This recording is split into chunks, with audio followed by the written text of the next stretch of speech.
Yeah, and Dr. Gunn, one of the things you and I were chatting about earlier was the concept that when patients come to you, as Dr. Shuba just mentioned, they've been experiencing pain. So maybe they've been taking some pain medicine and now they need a surgery to fix the anatomical problem that they have to get them out of pain and functioning again.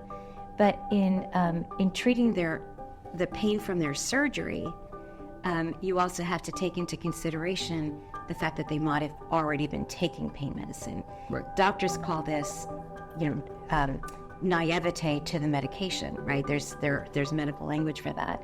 And I think that complicates the picture for you all in terms of looking at each patient is individual and different in terms of their response to pain. Very common that patients that have a problem that is bad enough to need surgery, that they're already taking some sort of opioid medication prior to the surgery. And there's lots of studies, there's actually tons of studies nowadays that show that they have worse outcomes.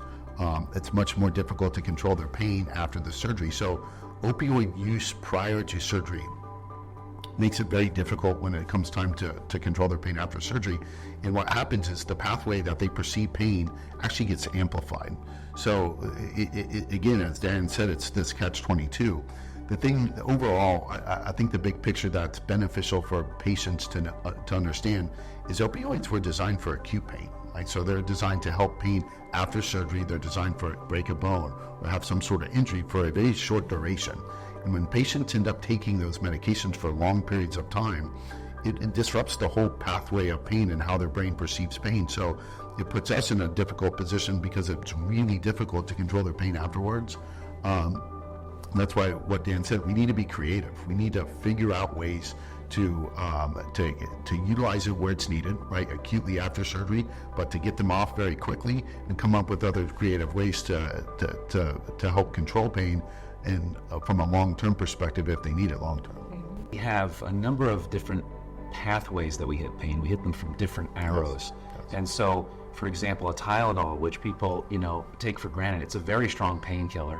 When I am in pain, Tylenol actually, I think, treats me even better than an anti-inflammatory like an Advil often. But if you kind of treat that technique or that pathway with Tylenol and an anti-inflammatory, and some of these other gabapentinoids, which help nerve pain, and maybe a steroid, and maybe an opioid, what you find is you don't have to go a high dose on any of them.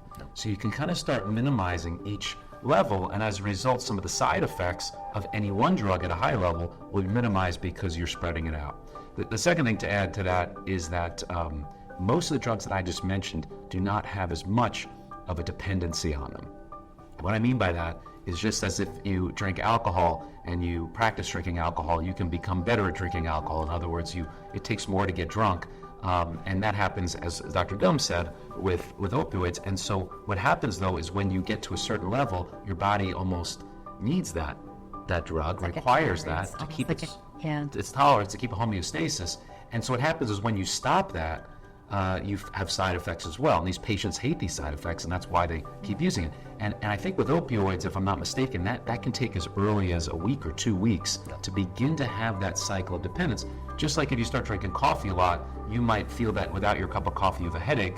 That might take a few weeks. The same is true of opioids. Not so much true of the anti-inflammatories or Tylenol. So what we're finding is if we can increase the distribution of the different meds into some of these other medicines, which don't have as much of a addiction profile, might be helpful to patients. Again, we got to get them early because once they get into that, it's hard for them to stop and then becomes the vicious cycle. Patients often come into the pre-op area already on opiates, perhaps on long-term opiates, and we have to figure out a strategy to wean them off of these opiates after surgery when they acutely have more pain.